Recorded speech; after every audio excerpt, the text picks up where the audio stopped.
كتاب الله أحيانا وبالتوحيد أوصانا ففي قرآننا نور يضيء ظلام دنيانا. الحمد لله رب العالمين والصلاة والسلام على نبينا محمد وعلى آله وأصحابه ومن تبعهم بإحسان إلى يوم الدين. وعشر كيل حي اللباتناد قيبتي كوباد برنامج كيني بربارنتا أوبادكا لبادي عشر كان كهوريي وحاينو كاقصو ورهني سيابها مركا اينو أوبادكا او ادبينينو هدي اي خلط اي قف اي كل عان سيدي او ادبينينا مركا وحاينو كسو ورهني ilmuhu qaladka iyo gefka uu ku dhaco ama de fikriyan ha ugu dhaco ama gacmaha ama maaragtay actions ha u sameeyo ama maaragtay si kale ha u sameeye in horta hadalko kaliya waa maxay la isku dayan wax laga qabto hadii marka hadalkii ilmihii uu qaladka kaga joogsan waayo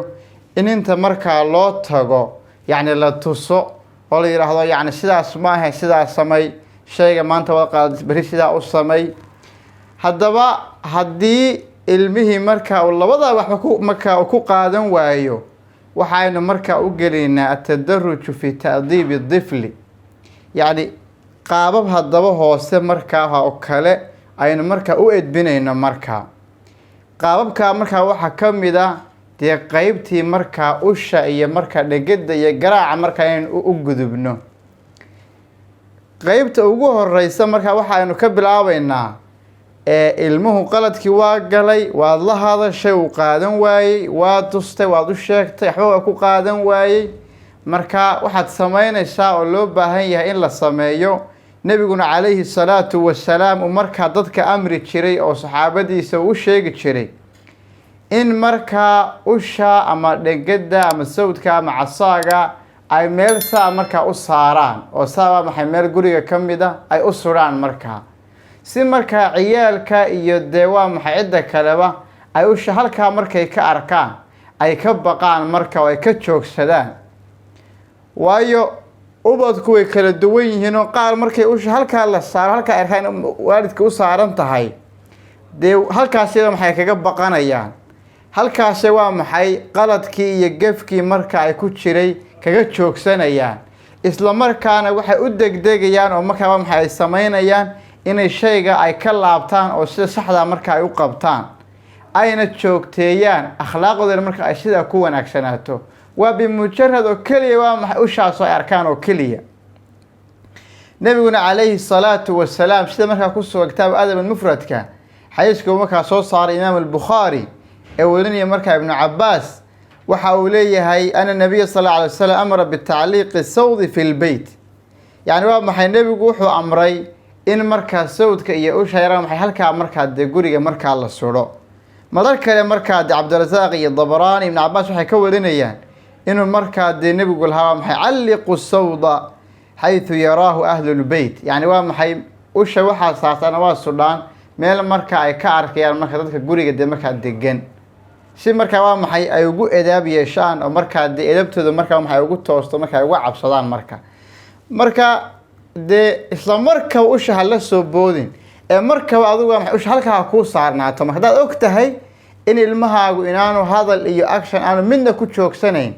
usha halka ku saarnaato laakiin marka inta meelaha kala soo badna ma raadisid aad qam kaga siinaysid taas iyadoo waxay mid sax marka maaha haddaba ushi waad soo qaadatay midalan tusaale ahaan oo ilmihii qaladkii waa ku dhacay ushi baad soo qaayada meel bay ku saarantahay ku suran tahay waad soo qaadatay waxa jira marka waxa loo yaqaano ad-darb wa qawaaciduhu garaacitaanka ilmaha aynu garaacayno qawaacid iyo rules buu leeyahay la iska garaaci maayo intaas soo xeer insha Allah taala waa maxay aynu sheegi doonaa qaabka ilmaha loo garaacayo xeerka koowaad waxa weeye ibtidaa'u ad-darbi min sin al-10 ilmaha horta aad garaacayso ilaa ubadka guriga inoo jooga eetis iyo da'bay kala leeyihiin يعني marka waa inaad kala garanayso qof kasta lama garaaco da kastana lama garaaco dadku way kala duwan yihiin, ubadkaasi waa kala duwan yahay. marka garaacitaanku wuxuu ka bilaabmayaa ilmuhu markuu 10 jir gaadho. marka waxa aynu markaa uga qiyaas qaadanaynaa xadiiskii marka aynu dhowr jeer hore soo marnay ee nebigu calayhi salaatu wasalaam uu lahaa awlaadda waxaa amartaan salaada markay 7 jir yihiin, markay 10 jir gaadhaanna ku garaaca. marka oo waa maxay dee waajibka dhan ee samada laga soo waajib yeelay ee salaada ah rukniga culusa ayaa markaa 10 jir lagu garaacaya. shayga ugu horeeya dadka ka xisaabinayo ayaa 10 jir lagu garaacaya. marka waajibka dhan weey. dee waxyaabihii kale waa maxay oo ka sii hooseeya waxyaabihii kale nolosha ku saabsanaa iyo edbinta ku saabsanaa iyo qofka habdhaqankiisa inuu wanaagsanaado, iyaguna dee booskii salaada iyo ahmiyadii iyo mansilada agtiisa ka taagan tahay, dee kuwaas waa ka sii hooseeyaanba. marka horta ilmuhu markuu 10 jir gaadho ayay horta usha iyo garaacitaanka iswaajahayaan. marka haddaba waalidkii waxay isweydiinayaan marka ay oranayaan dee ilmihii haddii la yiri afkii wax loogu sheegay afka wax ku qaadan waayay, haddii la yiri wixii hal la tuso aan dusna uu qaadan waayay, haddii la yiri 10 jir markuu gaadho hal la garaaco, kuwii 5 jirka ahaa iyo kuwii 6 jirka ahaa waxaasoo dhan maxaa la samaynayaa? ilmuhu intaa uu yar yahay oo aan 10 ka soo gaadhin waa marka laga yaabo inuu ugu dhibaato badan yahay, oo waxa laga yaabo inaan wixii horeba ku maqlin. marka taas horta waxaad maskaxda ku haysaa waalid markastaba markuu ilmuhu intaa yar yahay in horta adiga dulqaad badan iyo sabir badan iyo xilmi badan horta lagaaga baahan yahay. talabaad waa maxay? waxa aad samaynaysaa ilmuhu marka uu yar yahay markasta waxaad ku eegaysaa oo aad ku tijaabinaysaa qaybihii hore aynu soo marnay. marka inaad afkii kugu celcelisid, gacantii aad ka tustid, aad la hadashid, waayo wuu yar yahay. oo waxa la yiraahdaa ilmuhu marka uu yar yahay dee jirkiisii iyo xubnihiisii waa marka ay korayaan oo kobcayaan. marka xubnihii haddii koraya dad babta ka saartay ama saa u garaacdid dee waa maxay jirkii ma korayo. marka xubnihii waa maxay hoos bay markaa u dhacayaan, way saameynaysaa. isla markaana dee nafsad ahaan iyo fikri ahaanna way u saameynaysaa, waayo waa ilmo yar wax badan dee ma kala garanayo. marka isaga da-da yarta uu yar yahay waynu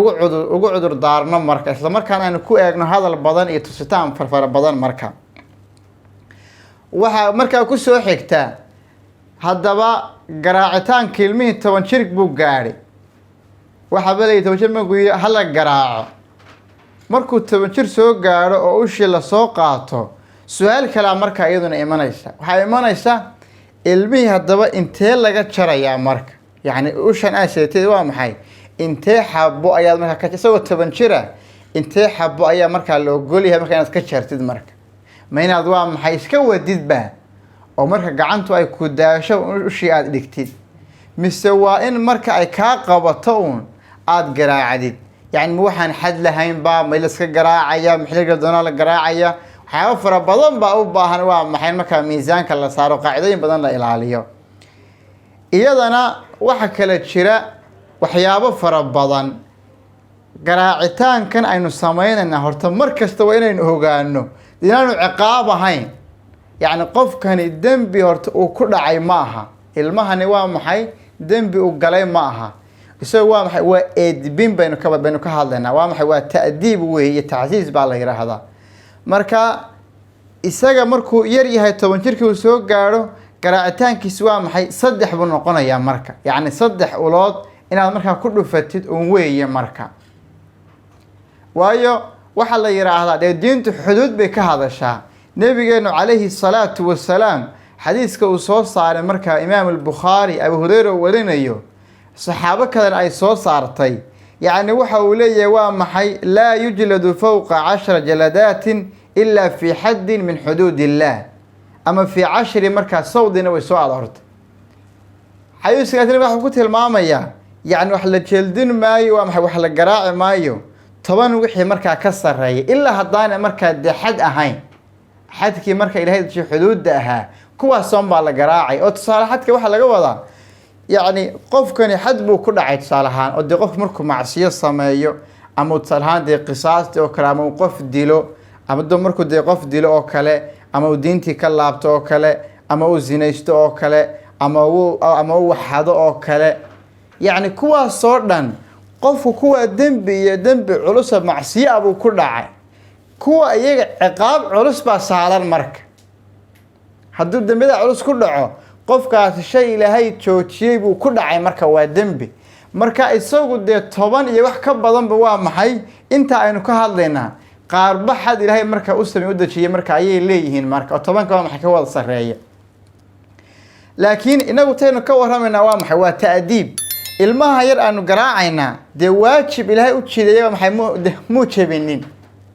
oo ma sinaysan xaaraan kuma dhicin waa maxay salaad kama tigin waxba ma sameeynin waxaadana kuma dhicin ilmaha waxaanu sameeynaa waa maxay wax la yiri halka dhig oo kale ama wax yar oo kale ama qalad ama wax loo sheegay uu ka tagay ayuu markaa sameeynaya marka waa maxay si qaldan oo geefa ayuu markaa u sameeynaya marka isaga maxay u shimakaad soo qaadatid saddex xabo marka maxay ayad marka waa maxay aad ku dhufanaysaa marka waana sida marka dee xataa waa maxay ninka iyo xaaska xataa markay qabtaan dee wayse wadika garanayaan in aad maxay loo garaacin marka oo yar waa maxay laga jaray marka laakiin xataa laftiisa waxyaabo badan marka ay ka horeeyeen in gogosh looga tago hajuruhunna fil madaajic wadribuhunna marka iyo hasaasoo kale marka waayo qof waa maxay dembi dee culus waa maxay galay marka ma labadooduba marka waa maxay u shaayira soo qaadatay saddex umad ka jaraysaa marka barnaamijka dambe waxa aynu marka insha Allah taala aynu kaga sii warami doonaa bal usha aad soo qaadatay ul nooceeda baa laga rabaa inay noqoto koow waxa kale ku qaadan doonaa bal qaabkaad u garaacaysid sida laga rabo inuu marka inuu noqdo oo aan iska garaacun aan noqon iyo meesha ilmaha aad ka garaacaysid marka jirkiisa meesha bay noqon doontaa saddex waxa aynu qaadan doonaa oo kale waa maxay meelaha la rabo ubadka inaan laga garaacin marka intaas ayaynu barnaamijkeena ku qaadan doonaa keena maantana intaas ayaynu ku soo gabagabayn doonaa wallahu subhanahu wa ta'ala a'la wa ahkam wa ilayhi marji'u wal ma'ab